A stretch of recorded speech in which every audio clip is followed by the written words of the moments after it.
Alex Carey was dropped during the ODI World Cup for Josh Inglis. Back on the international scene now for Australia in the Test team. We all saw the fallout from the Bairstow run out. Do you think that it did affect him mentally? There was a bit of chatter about how it took a toll on him as a person. Oh, without any question, yeah, he certainly did. He's one of the great guys, Alex Carey, and in the UK it was hot news. It was front page, back page. There was all sorts of people commenting. The prime ministers were commenting on both sides. Yeah, and I think Alex Carey is one of those guys that probably didn't sit well with him. I didn't think Australia did anything wrong. I have to be honest. I thought that Johnny Bairstow was a little bit dozy, and it's well within the rules of the game. That debate of spirit is utter nonsense. Every team that I've ever seen and played in has broken the spirit of the game every single day, and I watch it still now that every team continues to break the spirit of the game, but it only seems to suit when it's talking about a situation that we found at Lords. But I think it's a big series for Alex Carey. Josh Inglis is clearly a player that Australia really like and admire. The way that he was shoehorned into the side in India tells you everything, because Alex Carey is a really good player. His spin with his sweeps and reverse sweeps, and for him to have lost his position there tells you that they really, admires of Josh Inglis. But as I said, this Test series against Pakistan will be big for him because he'll need some runs. He'll have to keep well, and if he does that, he'll be fine towards that West Indies series. If he has a bad time of it in Perth and then the remaining two Test matches in Melbourne and Sydney, you could quite clearly see a change with the gloves in Test match cricket as you have done in one-day cricket. Have you ever experienced something similar where something's happened on the field and you've copped public backlash and it has sort of hampered your own performance? No, not really. Not anything quite as controversial. I mean, I guess the Ashes series, it always brings more attention because there's more eyeballs, there's more media there, there's more celebrity there. So the celebrities then get involved on social media, which gives a bit of traction. No, I don't remember it being anything like that. But as I said, ultimately you've got to look yourself in the mirror and always say, did we go by the rules of the game? Yes, and carry on. And it certainly did affect Australia. Whether they admit it or not. You went to Headingley the week after, and the boos and the jeers for Alex Carey walking out to bat were very, very loud. And as I said, he's one of the really good men of the game. He's very straight, plays the game tough, but very, very fair. And I'd just say to him, he didn't break any rules. It's all gone. It's all in the past. He's now got to focus on his performance, get it to the level that we've seen in the previous series. Very, very steady behind the stumps. And when he gets the bat in hand, he's just got to play his way, which is a way in which he tries to impact the game. And that's when Alex Carey is at his best.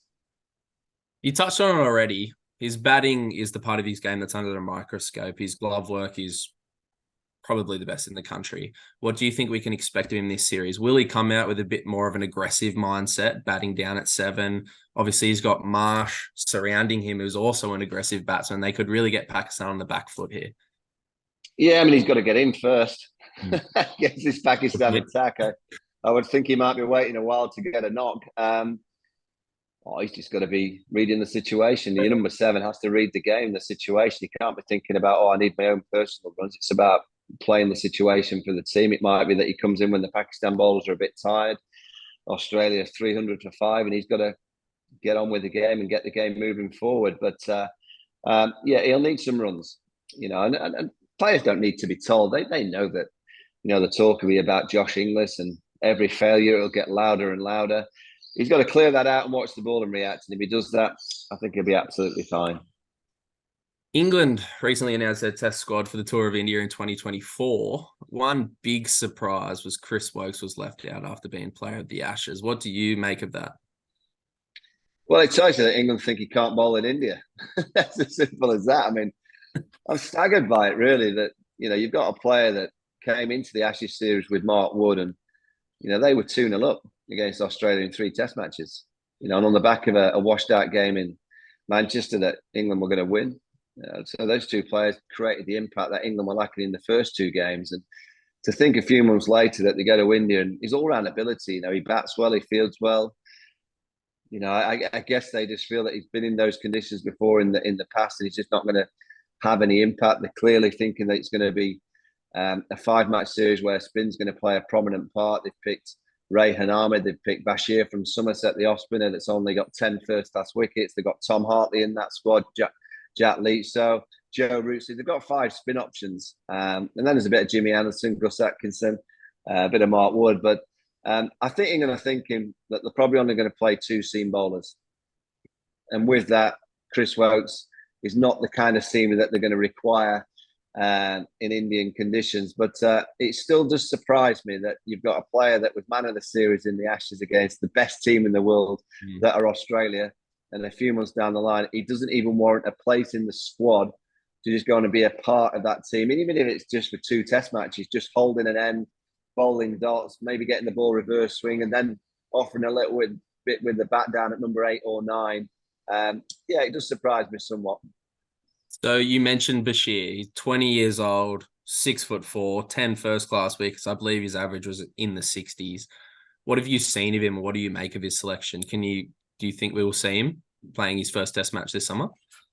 Well, we'll have to wait and see. But I've seen quite a lot of him because I go down to Somerset to watch a bit of cricket. He's very talented. He's got a lovely release of the ball. He gets nice drift, a bit of flight.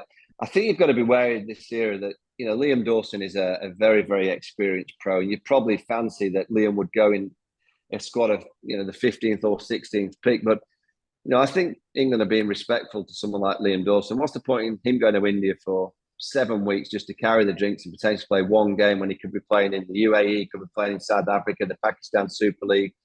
So we're in a different era of the game where these management groups in international cricket have got to be fair to the players that are going to be around that 15th, 16th pick. Are they going to gather and gain anything by carrying drinks where they could be earning a lot more money playing in these T20 leagues around the world? Whereas a Bashir is a young kid, everything to gain in the future, a huge amount to gain by being in India, just being around the team. I don't think he'll play. I think Joe Root's off spin will be where England go in terms of the off spinning department, but he might sneak a game down the back end if it's not going so well. And I guess if he impresses hugely in the kind of practice situation, he won't play any games because England don't play any games. I think they go to Dubai for preparation, then it's pretty much back-to-back Test matches. They nip back to Dubai for a little bit of rest and recuperation. Not too sure whether I agree with that either. I think you should be staying in the country that you're touring. So I think it's more of a learning curve and an experience kind of selection for him to gather some knowledge of playing cricket in India and being around the Test team. So Bazball, I guess the overall question is, how do you think it's going to hold up in India? Cricket in India is a different beast. The ball's turning. You've got some of the best spinners in the world there. How do you think it's going to hold up? Well, I'm a huge admirer of Bazball. I think it's been a revelation in the last 18 months. And there's not one Australian that can look me in the eye and say to me that they didn't admire the way that England played in the Ashes series. All right, they didn't win the Ashes. Australia retained it. But the way that England went about the business was fantastic. Everyone loved watching them play. It's risky. At times it's bonkers. At times it goes completely against the grain of what you require in that position, in that situation. You go back to Lords and Nathan Lyon limping off and England losing 6 or 7 wickets in the space of 40 minutes to the bouncing tactic, just playing all the shots in the world. So there are times where it's absolutely crackers, but it's great to watch. And as I said, I've not met one Australian. They might say to me, Bazball, it's a load of nonsense, but they have enjoyed watching them play. Ultimately, the hardest place to play in the world is India. And if you actually go back to the Ashes, when Nathan Lyon was fit and bowling nicely, Australia were 2-0 up in the series, and that was with just 1 innings and just a few overs in the first innings at Lords, where England were 108 yard for 1 or 2, and then Nathan walks off. So Nathan came out with a lovely line the other week when he said, I'm 2-0 up against Bazball. Now that's just one spinner. If you look at that fifer, he got Edgbaston when the field was spread, and England just got out to him by playing ridiculous shots at times.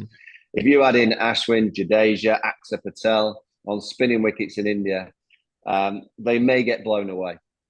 They may get absolutely destroyed. They will go out and play exactly the same way. They've already spoken about this impact that they're going to try and achieve in India with the way that they play. They'll have a go, and it'll be great fun watching. But you have to fancy that 3 quality spinners might do a job in England, where 1 quality spinner, Nathan Lyon, did a job in English conditions. Yeah, I think it's going to be very tough for them to win in India. England do have some batsmen that hit the ball into unorthodox areas. You think of Joe Root and Ollie Pope, who do use their sweep shots and their paddles. Do you think those two batsmen might have a bit of success against the spin by playing across the line, which we have seen is a bit of a tactic that does work against Ashwin at different times? Obviously, he does turn the ball a lot. Yeah, I mean, Joe Root's record. I mean, if I was Joe Root, I'd look at the way that he played last time. He played brilliant.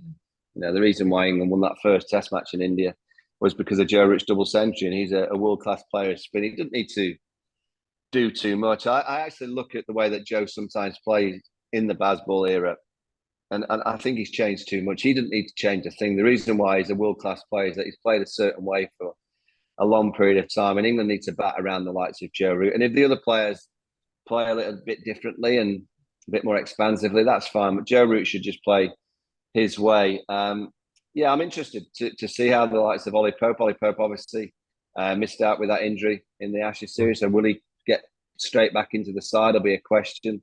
Zach Crawley played well in the Ashes, but against spin, and particularly on the last trip to Sri Lanka and India, he struggled against the left-arm spinners.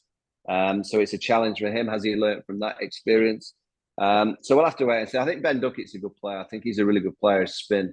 And I think he's going to have a really good tour of India for England to get those scores that they can be competitive with. It'll be intriguing. One thing's for sure is that we'll all be watching. You know, whether you're in Australia or in the UK or in India, everyone will be thinking Bazball's going to fail in India. But I tell you what, they will have a go at trying to play the expansive way, and they will try and put India under pressure by playing aggressive, attacking cricket.